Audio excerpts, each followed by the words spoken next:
दोस्तों आप सभी का स्वागत है करंट अफेयर्स फंडा के यूट्यूब चैनल पर। आज के सेशन में हम बात करेंगे इंपॉर्टेंट रिपोर्ट्स जो रिलीज की जाती हैं गवर्नमेंट अथॉरिटीज़ के द्वारा, और साथ में अलग अलग जो इंडेक्स है उसमें रैंकिंग क्या क्या होती है वो सब चीज़ें। तो ये जो करंट अफेयर्स हैं वो आपका मई 2023 का है। और आपको बता दूं करंट अफेयर्स फंडा के मोबाइल एप्लीकेशन को आप लोग डाउनलोड कर लीजिएगा। वहाँ पर आपको 20,000 से ज़्यादा जो लोग हैं वो भी अपनी प्रैक्टिस कर रहे हैं, और आप भी करंट अफेयर्स बहुत ही वाइड रेंज में अलग अलग वेराइटीज़ में आप पढ़ सकते हैं, जिसमें आपको हमारा जो डेली करंट अफेयर्स है, वीकली है, मंथली है, ये सभी करंट अफेयर्स आपको हमारा वहाँ पर मिल जाएगा।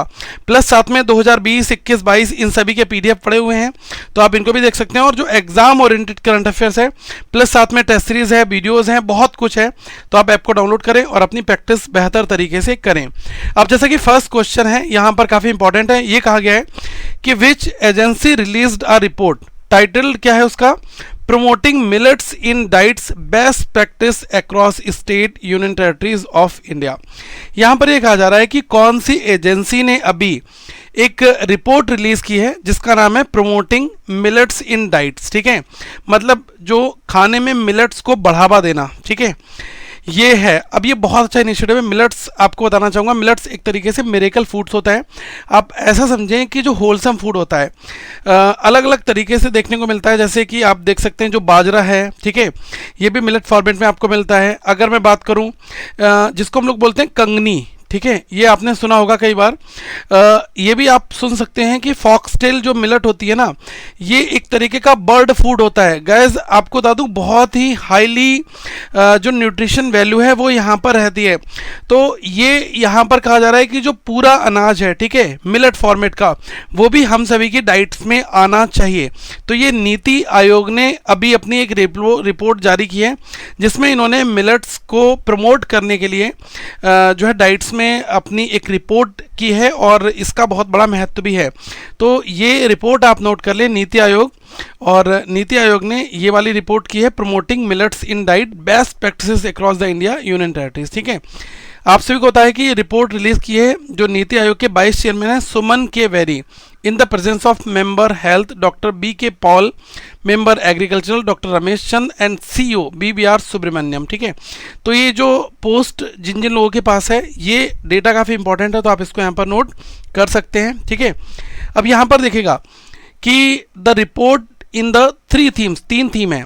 पहली चीज़ क्या है, state missions and initiatives to promote the millet. दूसरा क्या है, inclusion of millets in ICDS, और research and development and use of technology for innovative practice. ठीक है, तो ये 3 बेसिक थीम्स हैं इस पूरे रिपोर्ट की, और ये आप लोग जो है यहाँ पर देख सकते हैं। ठीक है, इसमें मैंने कुछ इन्फॉर्मेशन आपके लिए और एक्स्ट्रा यहाँ पर ऐड कर रखी है, ये भी देख लें। Millets are termed as a miracle grains और crop of the future.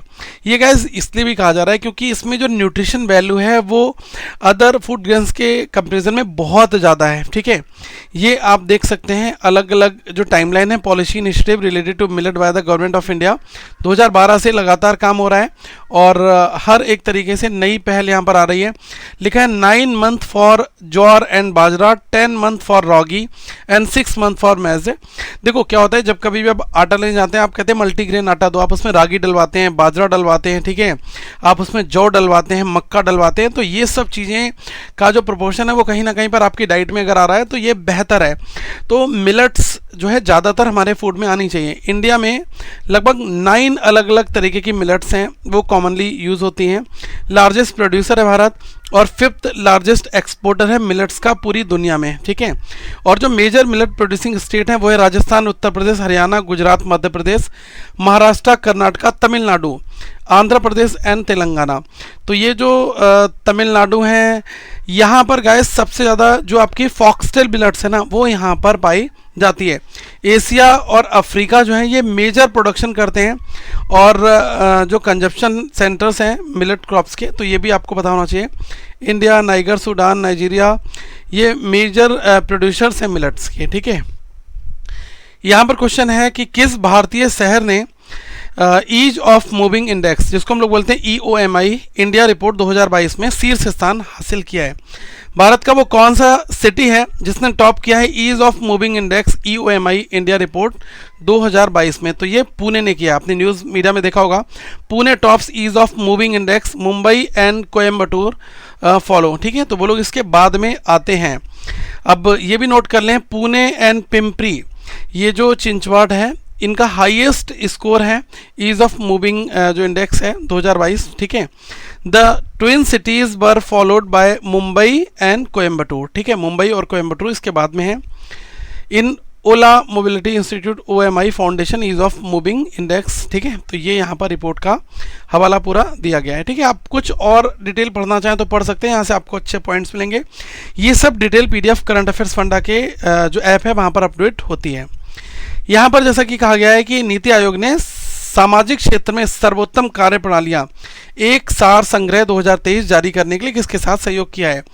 Who did NITI Aayog collaborate with to release the best practices in social sector compendium 2023? तो किसका साथ है यहाँ पर? तो ये है यूनाइटेड नेशंस डेवलपमेंट प्रोग्राम, जिसको हम लोग बहुत शॉर्ट में बोलते हैं UNDP, United Nations Development Programme. तो नीति आयोग ने रिलीज़ किया है जो कंपेंडियम है on the best practice in social sector 2023 with the collaboration of United Nations Development Programme UNDP के साथ में। ओके, यहाँ पर आप ये देख सकते हैं, तो जो कोलैबोरेशन है वो काफ़ी इंपॉर्टेंट है और रिलीज़ क्या किया है? Best practice in social sector compendium 2023। ठीक है, किसने? नीति आयोग ने।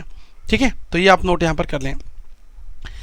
यहाँ पर क्वेश्चन है कि which organization has launch the future of jobs report 2023?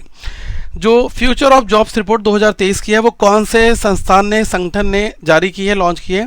तो WEF, जिसको हम लोग बोलते हैं वर्ल्ड इकोनॉमिक फोरम।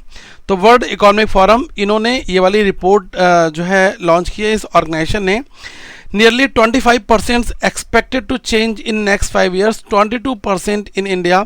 ये जो WEF है, इन्होंने अपनी रिपोर्ट में ये हवाला यहाँ पर दिया है। थोड़ा और डिटेल में अगर आप यहाँ पर पढ़ोगे, जो फ्यूचर ऑफ जॉब रिपोर्ट 2023 है, ये रिलीज़ की गई है वर्ल्ड इकोनॉमिक फोरम के द्वारा। यहाँ पर सजेस्ट क्या है that the almost a quarter of jobs, 23 to be precise, are expected to change in the next 5 years through growth of 10.2% and decline of 12.3%। ठीक है, यहाँ पर ये पॉइंट भी इंपॉर्टेंट है। The largest absolute gains in jobs will come from education और agriculture से यहाँ पर आएगा। The future of jobs report maps the jobs and skills of the future, tracking the pace of change. This is 4th edition of the report which was launch in 2016। ठीक है, तो ये जो लॉन्च किया गया, ये 4th एडिशन है इस रिपोर्ट का। पहले 2016 में इससे पहले किया गया था। यहाँ पर देखिएगा क्वेश्चन क्या है कि 2023 विश्व प्रेस स्वतंत्रता सूचकांक में भारत की रैंक क्या है?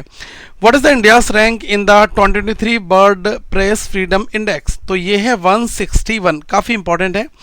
भारत यहाँ पर स्लिप्स डाउन हुआ है। India slips in the world press freedom index, ranks 161 out of 180 countries. 180 देशों की जो रैंकिंग है, इसमें कोई एक ऐसा देश होगा जो रैंक 1 पे होगा, लेकिन भारत जो है वो बिल्कुल बॉटम पे आता है 161 पर। ठीक है, तो जो प्रेस है उसमें कितनी फ्रीडम है, ठीक है, उन सब चीज़ों के लिए यहाँ पर भारत की रैंकिंग है, जो कि एक अच्छी खबर यहाँ पर नहीं है। कहीं ना कहीं पर सत्ता से सवाल पूछना, एक अच्छी पत्रकारिता करना, ये भारत के जो पत्रकार हैं वो 161 रैंकिंग होल्ड पर आते हैं, जो वर्ल्ड प्रेस फ्रीडम इंडेक्स है भारत को रिप्रेजेंट करते हुए। ये आप यहाँ पर नोट कर लें, इंडियाज़ रैंकिंग जो है वो मैंने बता दिया 161 आउट ऑफ 180 है। और ये जो रिलीज़ किसके द्वारा की जाती है? ग्लोबल मीडिया वॉचडॉग, जिसको बोलते हैं रिपोर्टर्स विदाउट बॉर्डर्स, RSF, इसके द्वारा। बहुत इंपॉर्टेंट क्वेश्चन है। क्वेश्चन ऐसे बनेगा, 2023 की जो वर्ल्ड प्रेस फ्रीडम इंडेक्स है, ये पहले तो कौन इसको रिलीज़ करता है? ये करता है reporters without borders, RSF organisation. ठीक है, और भारत की रैंक कितनी है? ये है 2023 में 161, except for the Bangladesh 163, Myanmar 173, China 179। China में तो बिल्कुल है ही नहीं। आप देख सकते हैं ना कि वहाँ पर जो सरकार है ना, वो मीडिया पूरी तरीके से कंट्रोल्ड है गवर्नमेंट के द्वारा। कोई भी ऐसी न्यूज़, कोई भी चीज़ नहीं जारी की जा सकती जब तक सरकार ना चाहे। तो इस वजह से 179 पोजीशन पर आ जाता है। और all other neighbours have a better rank than India, जिसमें भूटान है 90, नेपाल 95, श्रीलंका 135, पाकिस्तान अमेजिंगली 150 है। वैसे तो ऐसा कुछ है नहीं पाकिस्तान में। और 152 जो है अफगानिस्तान है। ये भारत से ऊपर रैंकिंग में आते हैं। और Norway, Ireland, Denmark, Sweden, Finland ये जो है टॉप 5 पोजीशंस पर यहाँ पर आते हैं। पहली पोजीशन है नॉर्वे की, आयरलैंड है दूसरी पोजीशन पर, फिर डेनमार्क, स्वीडन और फिनलैंड। ठीक है, तो ये आप यहाँ पर नोट कर सकते हैं। नॉर्थ कोरिया 180 पर है। नॉर्थ कोरिया में तो पूरी तानाशाही है। वहाँ का तो राजा मतलब जो लेबल सेट कर देगा ना कि बंदे को मूंछ रखनी है तो मूंछ रखनी है, मूंछ क्लीन है तो मूंछ क्लीन होनी चाहिए। ठीक है, कोई इस पर प्रश्न नहीं लगा सकता। तो ये सब चीज़ों का नॉर्थ कोरिया 180 पर आ रहा है। उससे ऊपर चाइना है, फिर वियतनाम है, ईरान है, तुर्कमेनिस्तान है। ये सब जो है आपके यहाँ पर आते हैं। ठीक है, बॉटम 5 पर है ये, नीचे से टॉप पर 5 कर रहे हैं। ठीक है, 21st एडिशन है of this report said that the situation is very serious in 31 countries. 31 देशों में बहुत सीरियस जो है, 42 में डिफ़िकल्ट है और प्रॉब्लमेटिक में 55 ऐसे कंट्रीज हैं जहाँ पर प्रॉब्लमेटिक सिचुएशन है। और गुड और सेटिस्फैक्ट्री की बात करोगे तो 52 कंट्रीज हैं। ठीक है, तो ये यहाँ पर है। ये आप देख लें कि रैंकिंग जो है वो 5 कैटेगरीज होते हैं, उस पर ये बेस्ड होती है। पॉलिटिकल, लेजिस्लेटिव, इकोनॉमिक और socio culture and safety of journalist. ठीक है, तो इनके हिसाब से रैंकिंग को यहाँ पर सेट किया जाता है। तो एक बार फिर से रिवाइज कर लो। नेपाल 95, पाकिस्तान 150, श्रीलंका 135, भारत 161 पोजीशन पर यहाँ पर है। म्यांमार जो है 173 है अगर हम नेवर्स की बात यहाँ पर करें।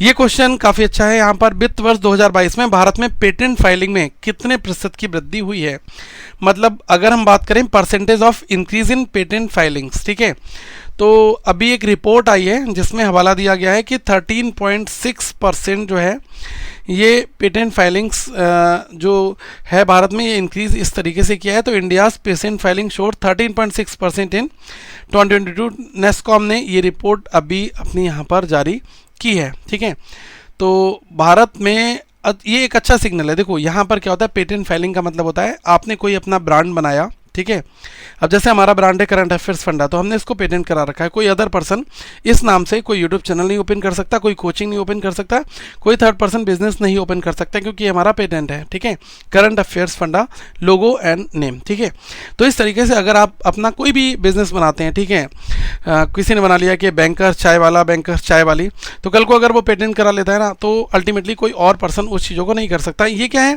कि एक तरीके से कॉपीराइट इन्फ्रिंजमेंट राइट्स में आ जाता है कि आपकी जो बिज़नेस की जो पॉपुलैरिटी है अगर अच्छी जा रही है तो कोई भी पर्सन उस चीज़ का मिसयूज ना करे। इस वजह से सब चीज़ें होती है। भारत में बिजनेसेस को एक फॉर्मेट में चलाने के लिए इन सब चीज़ों की रिक्वायरमेंट भी रहती है, और जो बिज़नेस का इकोसिस्टम है उसको ये काफ़ी स्ट्रॉन्ग तरीके से आगे लेकर भी जा रहा है। ठीक है, तो हाईएस्ट एनुअल इंक्रीज भारत में हुआ है पेटेंट मामलों में, तो ये बड़े न्यूज़ है, अच्छी न्यूज़ है। अनपैकिंग इंडियाज़ जो intellectual property ecosystem for an innovation led future report prepared by NASSCOM. NASSCOM इस रिपोर्ट को प्रिपेयर करता है, तो ये काफ़ी इंपॉर्टेंट यहाँ पर हो जाता है। ठीक है, तो ये आई होप आपको न्यूज़ समझ में आ गई होगी। यहाँ पर कहा जा रहा है कि अप्रैल 2023 में भारत की बेरोजगारी दर कितनी थी। काफ़ी अच्छा क्वेश्चन है। अप्रैल 2023 में जो अनएम्प्लॉयमेंट रेट है भारत का वो था 8.11%। 8.11% जो है वो भारत की बेरोजगारी दर थी। ये आप देख सकते हैं। India's unemployment rate at a 4 months high, rural job growth outpaces urban. ठीक है, तो देखो ये न्यूज़ में क्यों आया, क्योंकि यहाँ पर अगर हम देखें कि जो 4 month की हाई है, ठीक है, तो इस वजह से ऐसा है यहाँ पर। अब देखो ये जो आंकड़े हैं अगर आप मार्च से देखोगे 7.1% था, यहाँ पर ये बढ़ गई। ठीक है, तो इस वजह से यहाँ पर ऐसा ये न्यूज़ में आया हुआ है। ठीक है, और ये आंकड़ा कहाँ दिया गया है, according to the Centre for Monitoring India Economy CMI, the unemployment rate of India has surge to a 4 month high है, जो कि 8.11 है अप्रैल में। ठीक है, पुराना कितना था, 7.14 था, उससे बढ़ चुका है यहाँ पर। ओके, यहाँ पर न्यूज़ में मेंशन किया गया है राष्ट्रीय विनिर्माण नवाचार सर्वेक्षण, जिसको बोलते हैं NMIS, नेशनल मैन्युफैक्चरिंग इनोवेशन सर्वे। ठीक है, तो which state is the most innovative and in manufacturing sector, ऐसा कौन सा भारत का राज्य है जो मैन्युफैक्चरिंग में बहुत ज़्यादा इनोवेटिव है। ठीक है, तो उसका नाम है कर्नाटका। ठीक है, Karnataka most innovative state in manufacturing, followed by Telangana. ठीक है, अभी गवर्नमेंट के सर्वे में ये रिपोर्ट्स यहाँ पर आई हुई है। ठीक है, तो एक सर्वे कंडक्ट कराया गया था भारत सरकार के द्वारा, department of science and technology in collaboration with UNIDO. UNIDO की फुल फॉर्म क्या है? United Nations industrial development organization. तो इसके साथ में अभी रिसेंट में एक सर्वे कंडक्ट कराया गया था department of science and technology Bharat सरकार का, और कोलैबोरेशन था यूएनआईडीओ के साथ में, जिसमें ये कहा गया कि कर्नाटका जो है not only the most innovative in its manufacturing sector but also has the highest number of companies in manufacturing the carrier of innovation. देखो, आपने देखा होगा कि बेंगलुरु में जब कभी भी कोई स्टार्टअप की बात आती है तो बंदा वहीं जाता है। क्यों?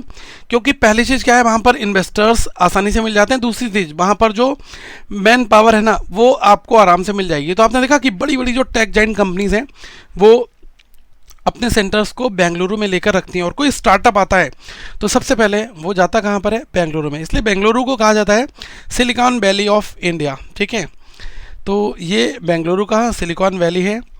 तो ये आप सभी को यहाँ पर थोड़ा सा आइडिया इसका होना चाहिए। ठीक है, और ये जो कर्नाटका है, इसके बाद आती है तेलंगाना, तमिलनाडु, महाराष्ट्र और हरियाणा। ये हाई इनोवेशन स्टेट्स यहाँ पर हैं। देखो इसमें क्या कहा गया है, क्वेश्चन आप ध्यान से देखें। As per the report on optimal generation mix for 2930, India to have 41 GW of energy storage by which year? देखो यहाँ पर कहा जा रहा है कि ऑप्टिमल जनरेशन मिक्स 2029-30 रिपोर्ट के अनुसार किस वर्ष तक भारत 41 GW ऊर्जा भंडारण प्राप्त कर लेगा। ठीक है, तो ये है आंकड़ा 2030 तक। ठीक है, तो इलेक्ट्रिसिटी डिमांड के हिसाब से यहाँ पर बात की जा रही है India to have 41 gigawatt of energy storage capacity by 2030। ठीक है, ये गवर्नमेंट ने अभी अपने आंकड़े में यहाँ पर एक रिपोर्ट पब्लिश करते हुए बताया हुआ है। India is projected to have 41 gigawatt of energy storage capacity along with 777 gigawatt of total installed power capacity by 2029-30। ठीक है, ये जो रिपोर्ट रिलीज हुई है ये central electricity authority, ministry of power, इनके द्वारा यहाँ पर किया गया है। ठीक है, तो ये भी आप नोट यहाँ पर गाइस कर सकते हैं।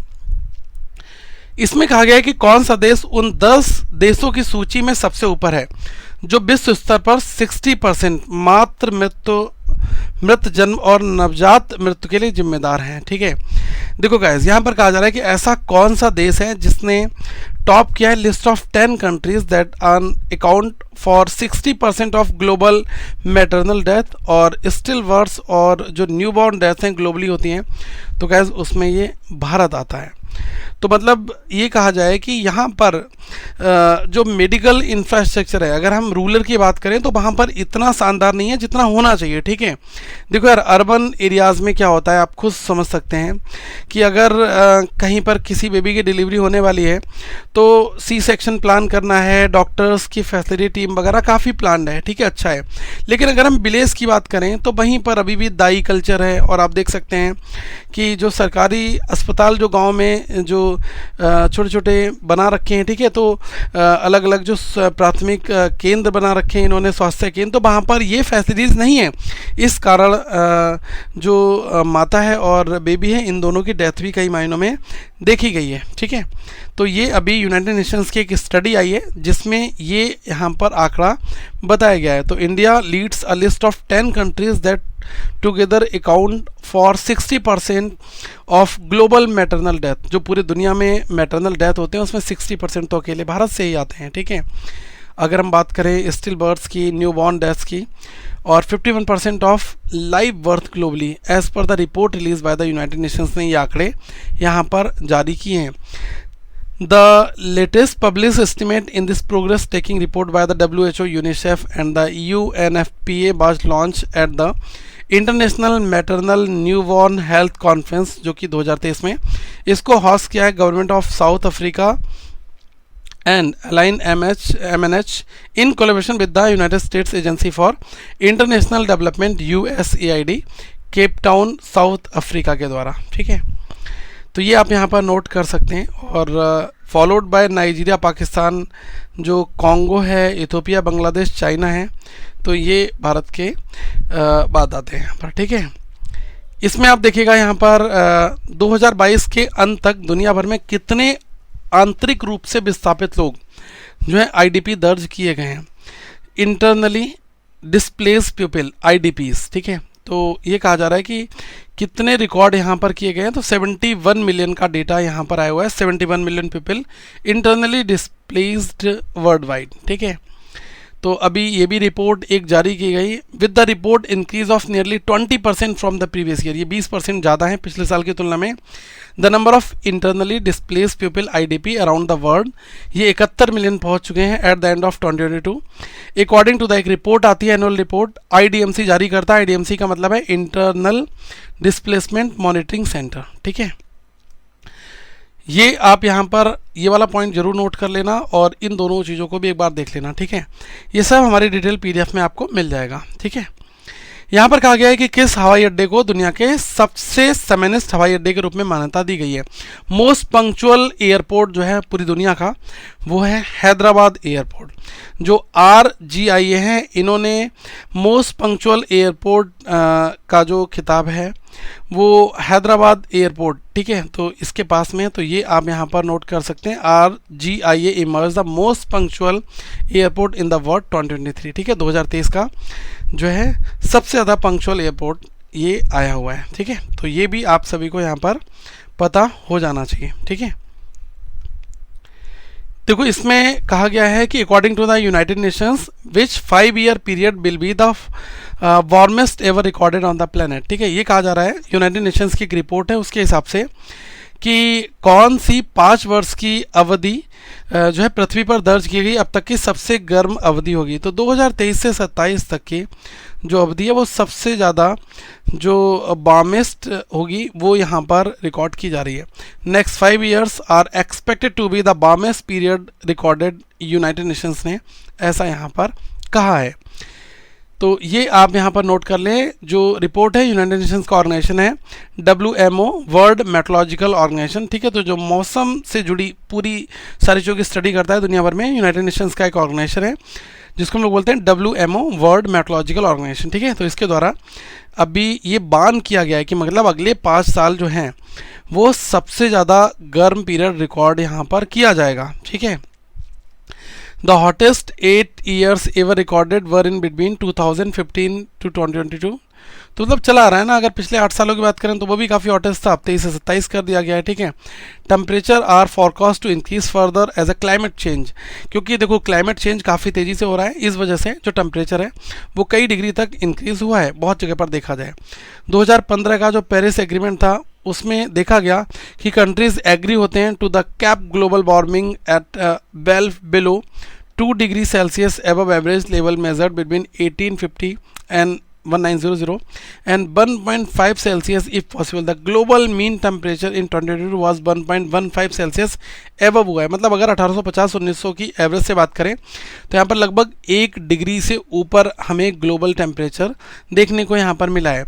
अगर बात की जाए कि WMO, वर्ल्ड मेट्रोलॉजिकल ऑर्गेनाइजेशन की, तो 193 इसमें मेजर मेंबर कंट्रीज़ हैं और इसका फॉर्मेशन जो है 23 मार्च 1950 को हुआ था। हेडक्वार्टर है जिनेवा, स्विट्जरलैंड में और सेक्रेटरी जनरल हैं इसके पैट्री टेलस और पेरेंट ऑर्गेनाइजेशन है United Nations economic and social council, ठीक है।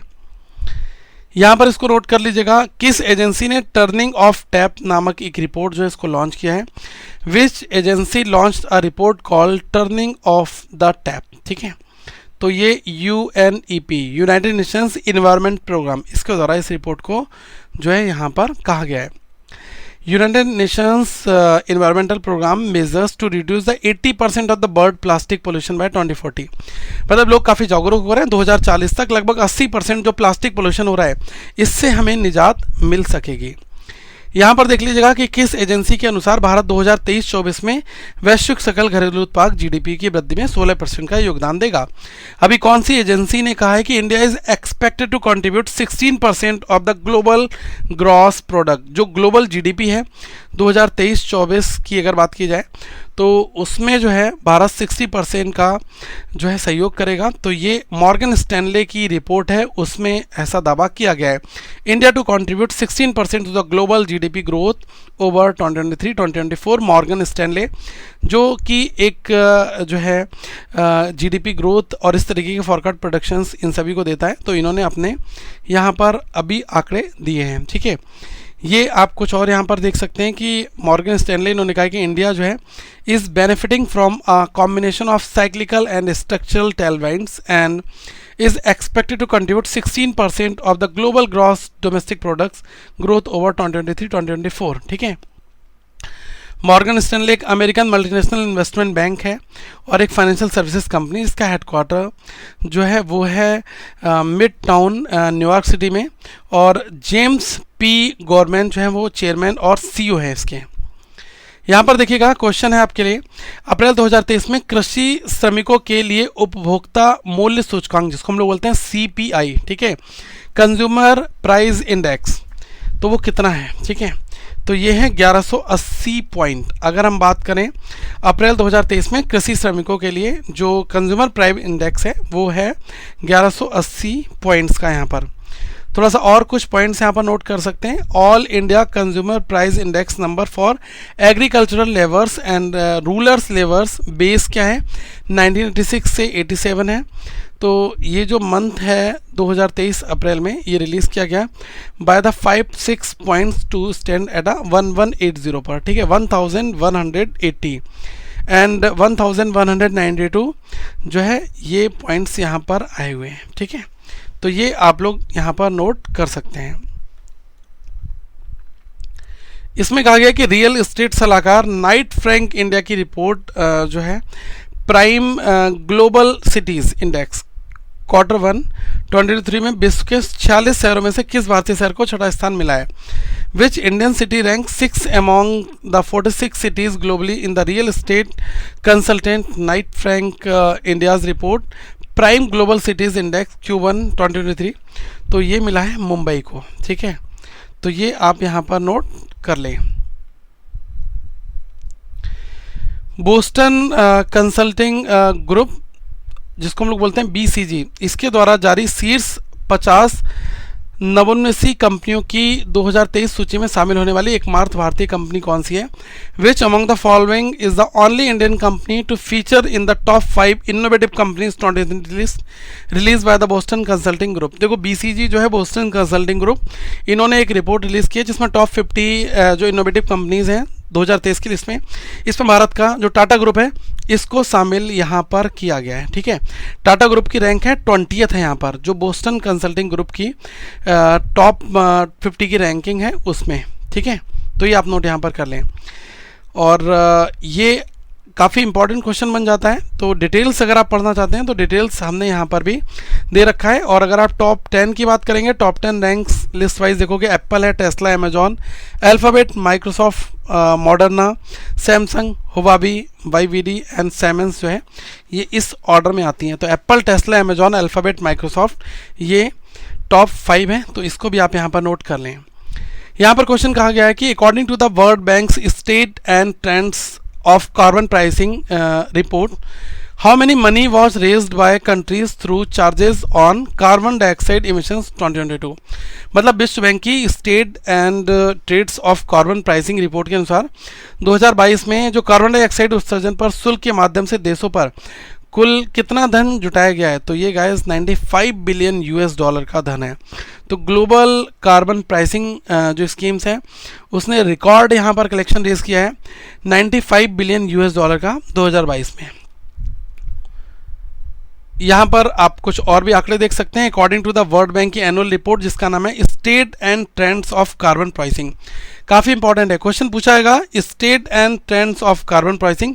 इस रिपोर्ट ये जो एनुअल रिपोर्ट है, ठीक है, ये किसकी है? तो ये है according to the World Bank's annual. ठीक है, तो इसमें 95 बिलियन US$ जो है 2022 में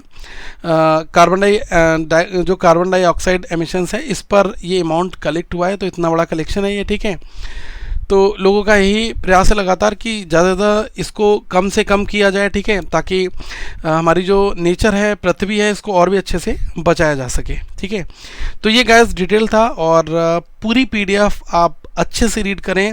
हर एक बड़े से बड़ा एग्जाम से, चाहे स्टेट का एग्जाम हो, कोई भी एग्जाम हो, सभी के लिए डेटा काफ़ी इंपॉर्टेंट है। तो आप इसको देख सकते हैं। आगे हम लोग फिर मिलेंगे। Thank you so much. Have a good day to all of you once again. We will meet in a next video.